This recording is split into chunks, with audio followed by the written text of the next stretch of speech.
حالتون چطوره؟ من امیر گوت هستم و خوش اومدید به یک ویدیو دیگه. حتما لایک کنید، کانالمون رو سابسکرایب کنید، زنگوله بغلش هم بزنید تا اینکه بریم واسه ویدیو خاص. برو بریم. خب بچه‌ها خیلی زود گفتم این برو بریمشو. توی این ویدیو چست هر استراکچر چیزای مختلف داره، لوت های مختلفی داره. مثلا از توش میتونه توتم در بیاد، از توش میتونه شمشیر دایمندی در بیاد، یا خیلی چیزای دیگه.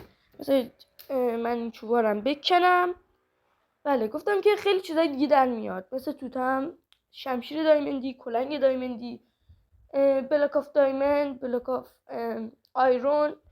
حالا من توی قسمت‌های قبلی که توی بازی قبلی که بچه‌ها ویلیج رو پیدا کردم، بریم سراغ ویلیج. اون بالا یه لحظه ندیدمش، اومدم پایین دیدمش. خب اولین استراکچری که پیدا میکنیم ویلیج هستش. خب فش راکت، امرالد، انچندد گلدن پلو، بلاک آف لپیز، انچند بوکت، بکنم پروتکشن بود. بله بیکنم که پیدا کردیم، خدا رو شکر. خب بریم سراغ ادامه لوت کردن روستا. اینجا هم 100% گچس داره. obsidian، انچندن گلدن اپل مهمتره. ولی خب فعلا بایستید این روموخا رو جمع کنم. خب اینم از 19 تا گلدن ناگت، انچندن گلدن اپل، باتل اگه اشتباه نکنم انچند ایکس پی. خب ببینیم دیگه چه استراکچری میتونیم پیدا کنیم. خب من دیگه کلا بعد از این روستا برم یه استراکچر دیگه پیدا کنم. خب فعلا یه دونه چست. وای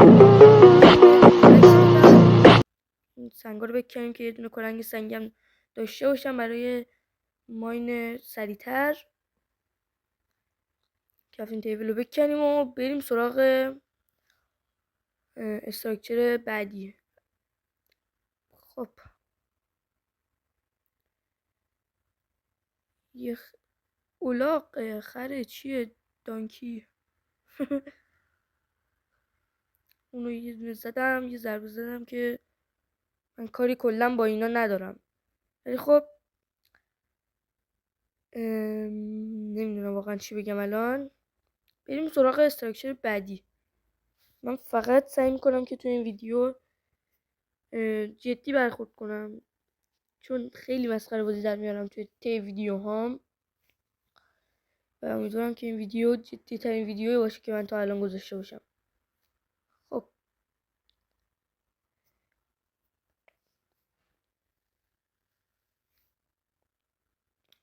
اسپسیفیک چه خوشگله. یه ذره ادامه بدیم ببینیم به کجا میرسیم. حس میکنم اونجا دارم یه چیزایی میبینم. نه اشتباهه. بچه دروازه نداره نصفه. چه خوبه. فکر کنم این چستش اگه به امید خدا دی اسپون نشده باشه، چستش لوتای خوبی امیدوارم داشته باشه. البته میتونه داشته باشه 100%. یا خدا چه چیزایی. 2 تا بیکن شدم، 2 تا دایمند. بچه توی کدوم ویدیوتون میتونید همچین چیزایی پیدا کنید تو چستا؟ میگم ویدیو توی کدوم مپ؟ البته این مود دیگه، من نباید پوز بدم. بذارید این TNT هم بردارم همینجا بتره کنم.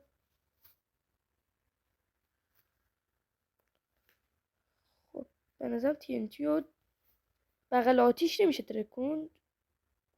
نه داخل آتیش چی؟ نه خیلی جالبه. بذارید روی اینا امتحان کنم. روی اینا هم نمیشه، بهش گرما میاد. چرا نمیترکه؟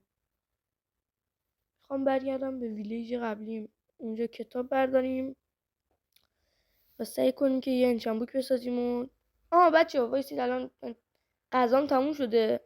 تو رو خدا مسخره نکنید، میخوام گلدن اپل بخورم. مجبورم دیگه، کار دیگه نمیشه کرد. الان هر چی سر راهم باشه میزنم به خدا. فقط باید زود برسم به ویلیج. هیچی هم نمیتونه الان جلومو بگیره. بمیر. نمون. کاش الایترا داشتم با این راکت پرواز میکردم باش. خیلی سریعتر میرسیدم ویلیج. هم از ویلیج قشنگمون یه لحظه فکر کردم یه ویلیج دیگه پیدا کردم که رکب خوردیم.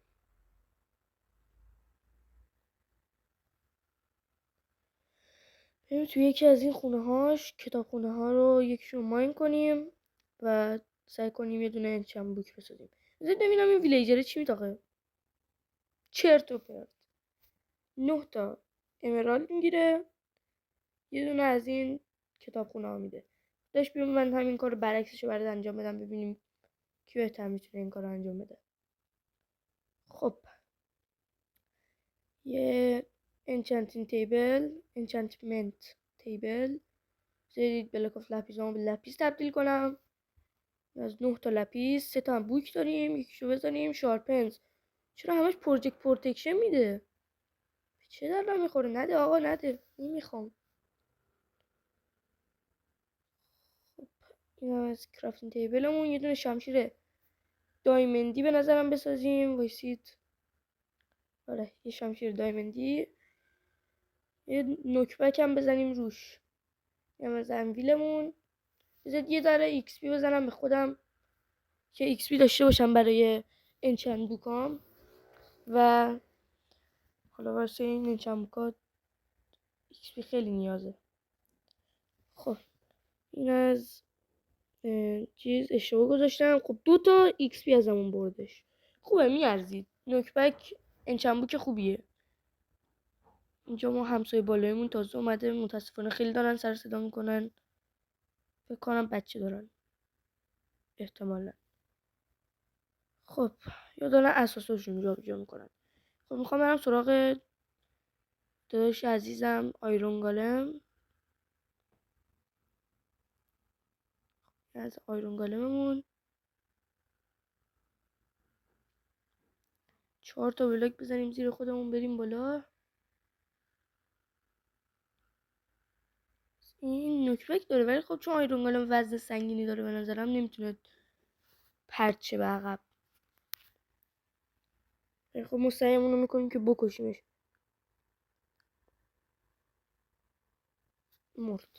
خدا رو شکر 5 تا هم آیرون بهمون داد. چقدر خوبه. واقعا عالیه. دیدیم این اوه بچه من اینو لوت نکردم. وایسید ببینم. آها بچه توتم هم اینجاست. توتم خودم. بچه بذارید یه توضیح در مورد این توتم بدم. من دیدم که همه یوتیوبرها یه توتم خاصی برای خودشون دارن. گفتم که خب چرا منم با اسکین خودم یه توتم نسازم. بیکنام شد 3 تا. و رفتم که این توتم خوشگل با اسکین خودم ساختم. امیدوارم که خوشتون بیاد. اگر که خواستید پارت بعدی این ویدیو رو بذارم براتون حتما تو کامنت ها بهم بگید. و داریم کم کم به پایان ویدیو نزدیک میشیم. این ویلیجر بدبخت چه گناهی کرده بود زدیش. تو یه ظالمی. خب بریم که ویدیو رو تموم کنیم. خب مرسی که ویدیو رو تماشا کردید. حتما لایک کنید، کانالمون رو سابسکرایب کنید، زنگوله بغلش بزنید و اینکه خیلی دوستتون دارم. مواظب خودتون باشید. خدا حافظ همگی.